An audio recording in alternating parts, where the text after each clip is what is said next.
किसने रोक लिया अभय चौटाला को? कौन रोक रहा अभय चौटाला को? या फिर इंडियन नेशनल लोकदल ये लिख के दे कि हम बजट का प्रोविजन कर रहे हैं, ये चल दिए प्रदर्शन करने के लिए। अरे प्रदर्शन करने का कारण तो हो ना।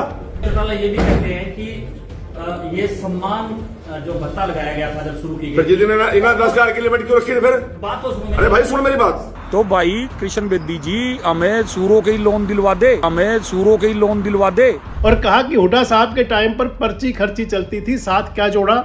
गायत्री हुड्डा इस समय गुरुग्राम के अंदर जीएम रोडवेज हैं और कह दिया कि हुड्डा जी की भतीजी लगी थी, मेरे पर्ची खर्ची ये सब। तो हुड्डा साहब ने कहा कि प्रमाणित करो। यह दीपेंद्र हुड्डा भी सांसद भी है, पूर्व मुख्यमंत्री का बेटा भी है, वो तो कभी किसी के साथ में कभी लूज टाक नहीं करता। आपसे बात करूंगा इस वीडियो के अंदर।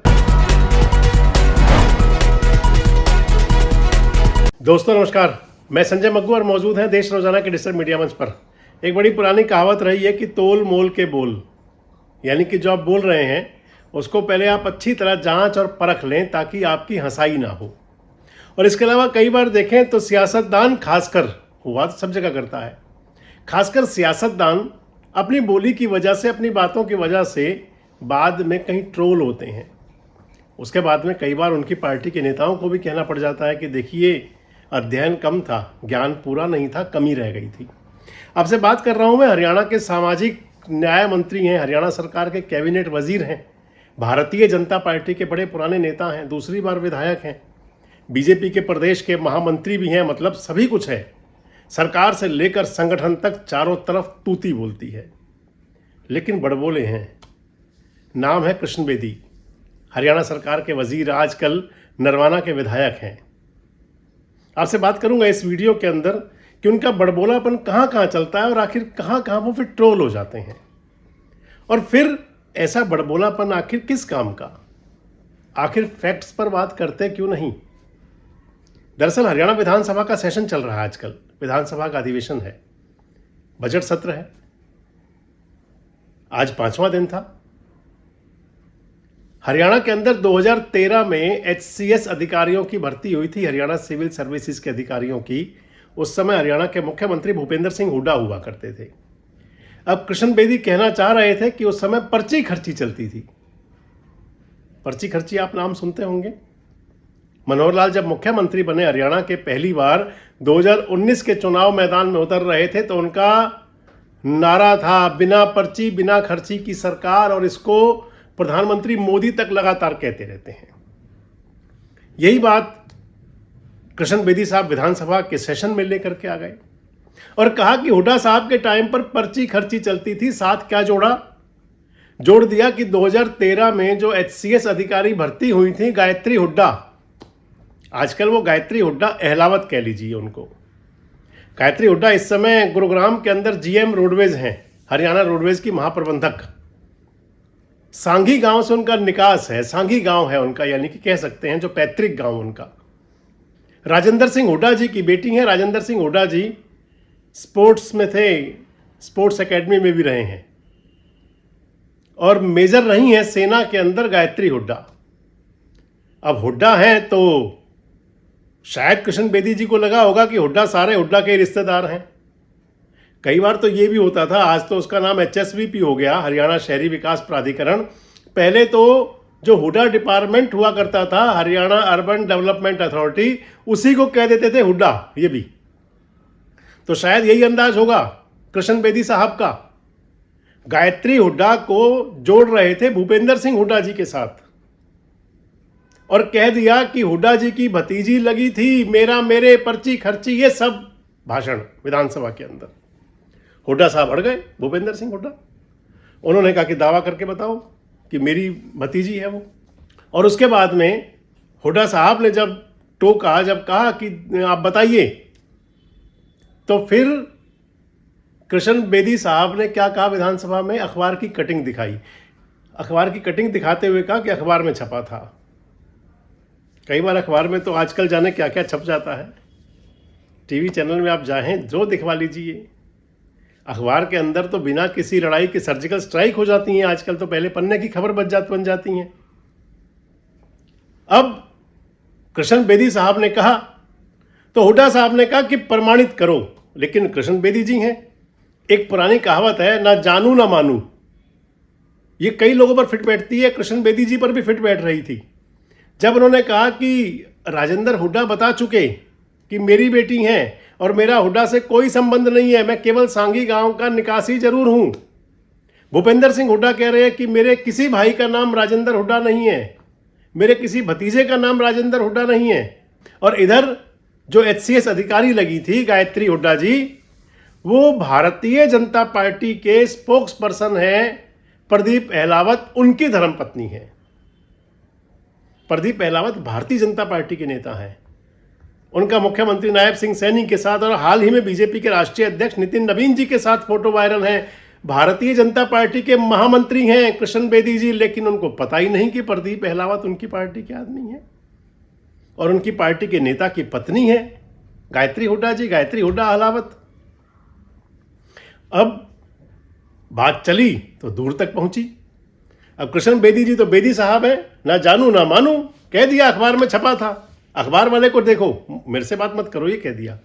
यानी कि जो तमाम सियासतदान, तमाम लोग गायत्री के पिताजी कह रहे हैं, भूपेंद्र सिंह हुड्डा कह रहे हैं, लेकिन मैं ना मानूं, अखबार में छप गया था। खैर, ये अंदाज है कृष्ण बेदी जी का। अब कहीं असहज जरूर हुए होगी पूरी भारतीय जनता पार्टी, इसलिए सामने आए बीजेपी के प्रदेश अध्यक्ष मोहनलाल बड़ौली।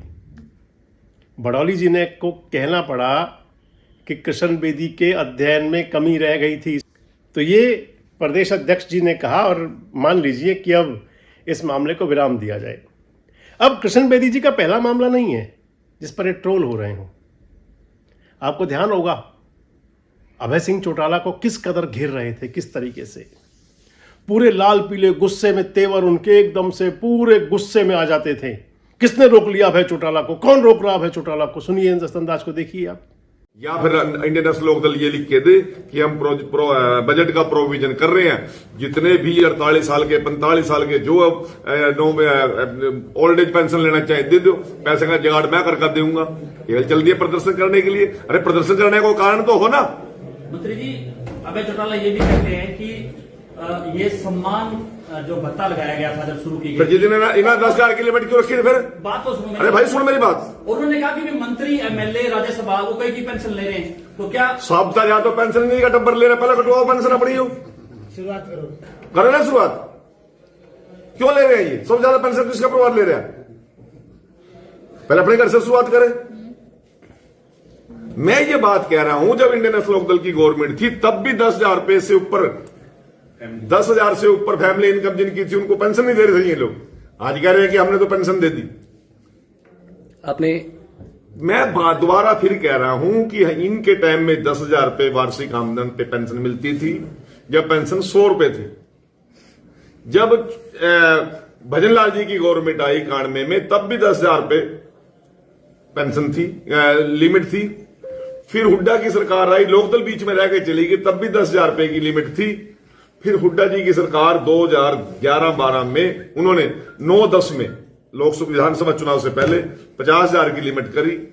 फिर हुड्डा जी ने 2013-14 में 2 लाख की करी और मनोहर लाल जी ने 22-23 में 3 लाख की रेंज लेके गए हैं। और उसमें साथ में ये शर्त जोड़ दी, इसमें परिवार की आमदन नहीं जुड़ेगी, केवल मियां बीबी की आमदन जुड़ेगी। यदि आप दोनों मियां बीबी 60 साल के होने के बाद भी यदि 3 लाख से ऊपर आमदन ले रहे हैं तो उनको पेंशन क्यों? दूसरी बात, बस का पास हम दे रहे हैं, हैप्पी कार्ड दे रहे हैं। 70 साल के बुजुर्गों को फ्री इलाज का हमने आयुष्मान कार्ड घर बैठ के बना के दे दिया। 100 यूनिट तक की बिजली का माफी कर दी, किसी का कोई पैसा नहीं लेंगे हम। हर प्रकार की सुविधाएं को देने का काम कर रहे हैं। परंतु गरीब आदमी की चीज पे कोई ब्योंत वाला आदमी या गुंजाइश वाला आदमी क्यों डाका डाले? भाई कौन देगा सर्टिफिकेट? यदि ये सारे पत्रकार साथी कहते हैं कि हाँ हमने सर्टिफिकेट दे दिया जी, जो माल लूटे सरकार का लूटने दो, आप लोग ताला लाकर सो जाओ, तो हम सो जाएंगे। तो देखा आपने, इतने गुस्से में होते थे।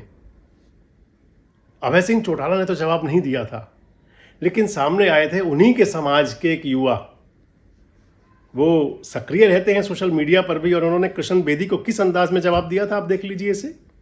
कृष्ण बेदी मंत्री जी कहते हैं, अबे चौटाला जी को कहते हैं कि भाई गधी पैर पीट रही, और शामली के बारे में पता नहीं क्या क्या बुकिंग और भाड़े की बात कर रहे हैं ये।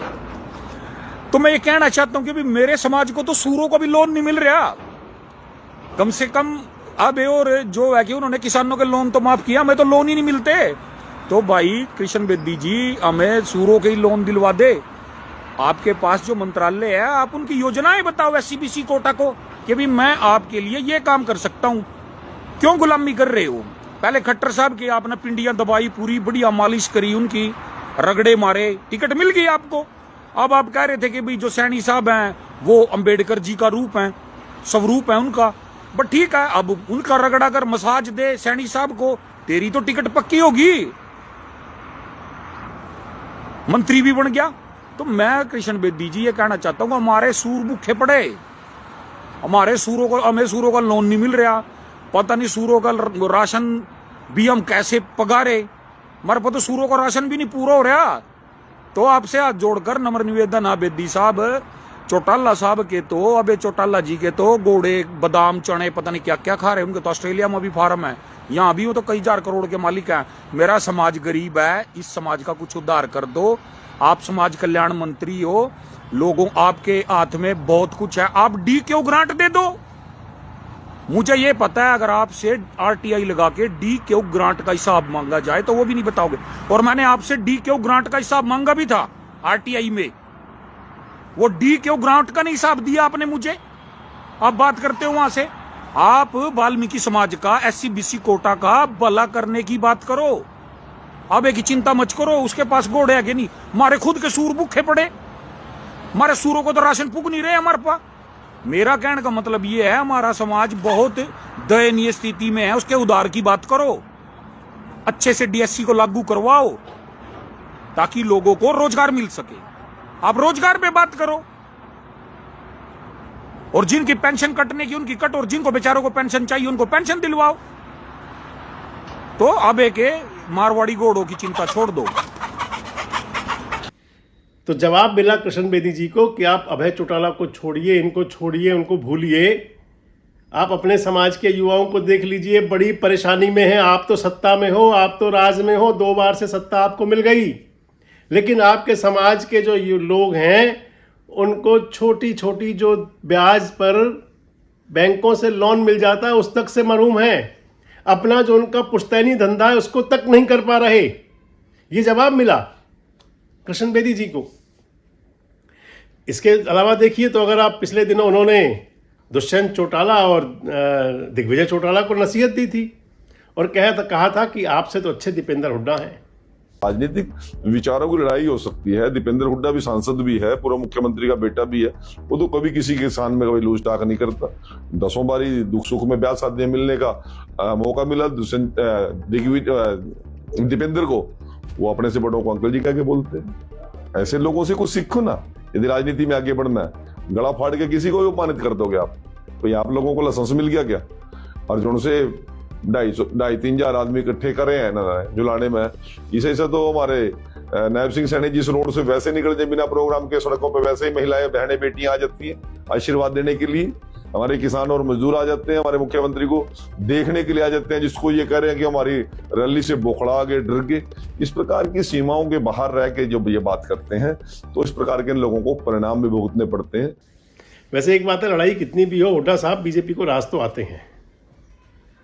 दीपेंद्र हुड्डा जी तो खैर मकदम ऐसा जबरदस्त करते हैं मुख्यमंत्री जी का, नायब सिंह सैनी जी का, कि आप क्या बात है साहब, आप कायल हो जाएंगे उसके अंदाज की। दिखा सकते हैं कि अगर राजनीति के अंदर भी परस्पर विरोधी दलों के अंदर भाईचारा हो तो ऐसा।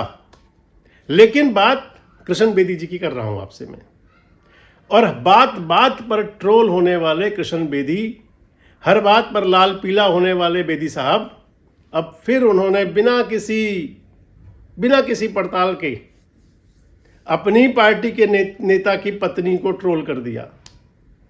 क्या लगता है, अधजल गगरी छलकत जाए, अधूरी तैयारी तो ऐसे ही कराएगी बेदी साहब?